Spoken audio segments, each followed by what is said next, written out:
to Cigar Nerds Podcast.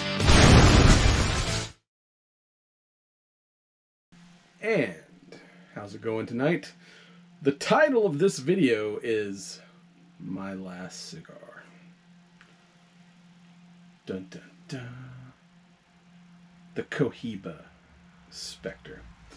And that title is only partially clickbait because it's not my last cigar ever, but I'm taking a 2-month break from smoking because of an upcoming medical procedure, and I'll probably do a whole nother video about that, about, you know, what I'm doing, why I'm doing. And don't worry, if you're listening to the podcast, we're not stopping the podcast for the 2 months that I can't smoke. We've already recorded some episodes, and then, you know, anything we put out during my break, Brad will just have to handle the review part himself, but had to have something special for my last cigar before I can't smoke anymore. And my friend at the, you know, shout out to Tim at the cigar shop, gifted me this for my last smoke. So I haven't done a lot of, like, just, you know, we review cigars in the show, but I've not done a whole lot of just straight up review videos. So I'm going to fire this up and maybe we'll do a review. See how you like these. Maybe I'll do more of these. I can probably do more of these than I can, you know, podcast episodes. So, as you can see, the Cohiba Spectre comes in this cool little glass tube, and in a big. Every year these things come out, super limited edition. I think this year it's like 500 boxes of 10. These are like Cohiba's high-end brand for, like, the, you know, people who buy cigars because they're like, dude, look what I got. So they always come in some kind of, like, spectacular packaging. So let's see if, crack this open and see if the, it tastes as good as it looks. From the blend, sounds like it'll be a good one. It is a Ecuadorian Habano wrapper with a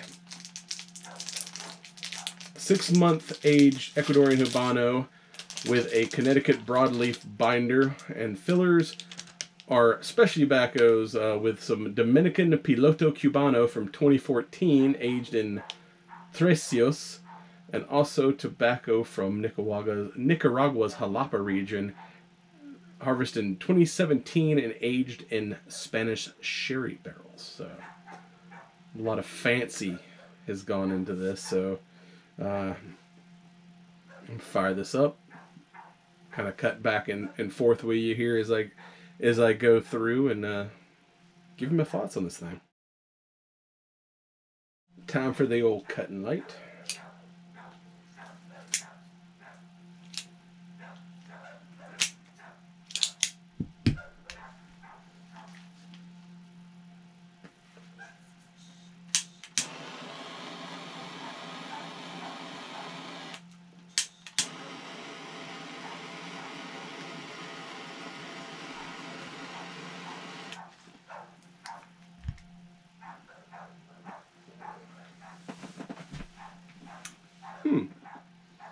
Interesting.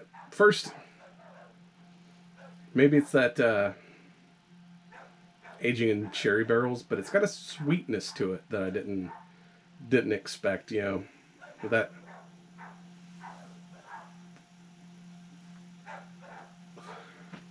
Ecuadorian Habano is usually a little more peppery, but initially getting up. All right, the pepper comes in, but yeah, like, first off the bat, it has like a sweetness to it that I'm not was not expecting.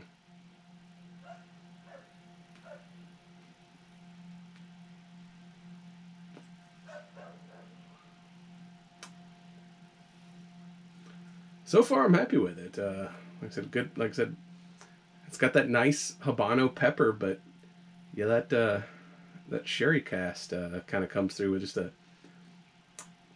It's a little bit more than your standard Maduro sweetness, but it's not like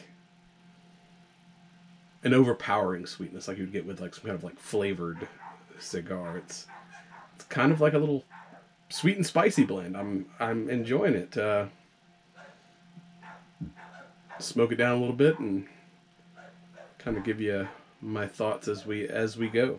All right, we've made it about halfway through the cigar here. I didn't point this out earlier.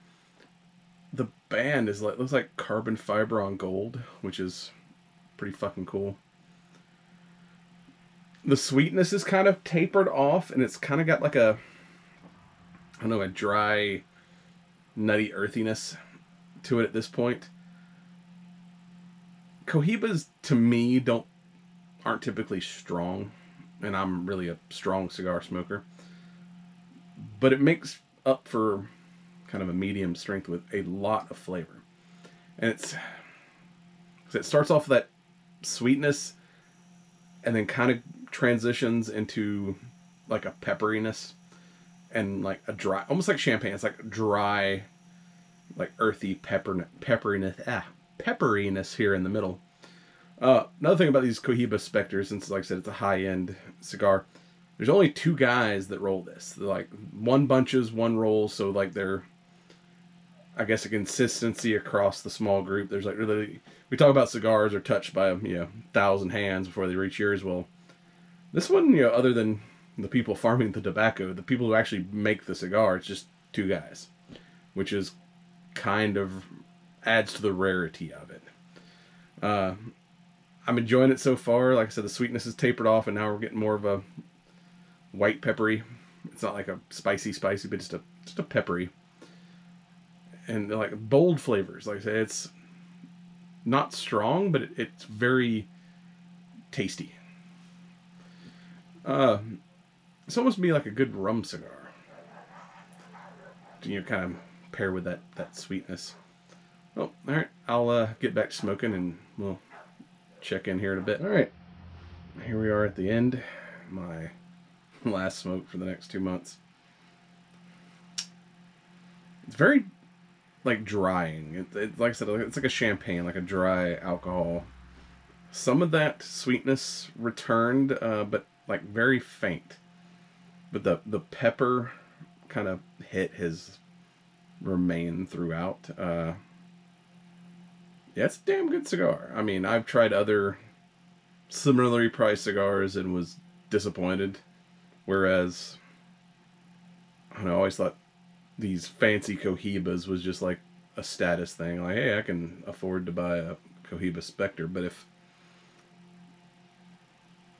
you're looking to smoke something for a special event or whatnot, I gotta say the Cohiba's probably worth it. I mean, definitely not my budget. I wouldn't have smoked it if I had bought it.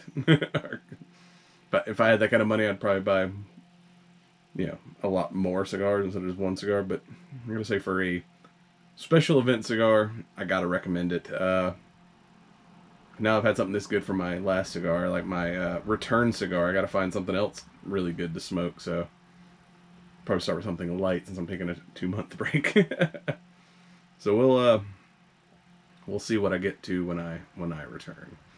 Check us out check out the podcast, cigarnerdpodcast.com, wherever you listen to podcasts, and like, comment, and subscribe on this channel. Let's grow this channel, and don't worry, I'm still going to put out content. We're still going to podcast while I'm on my smoking hiatus, but smoke another one. I can't, but you should. Like, comment, and subscribe.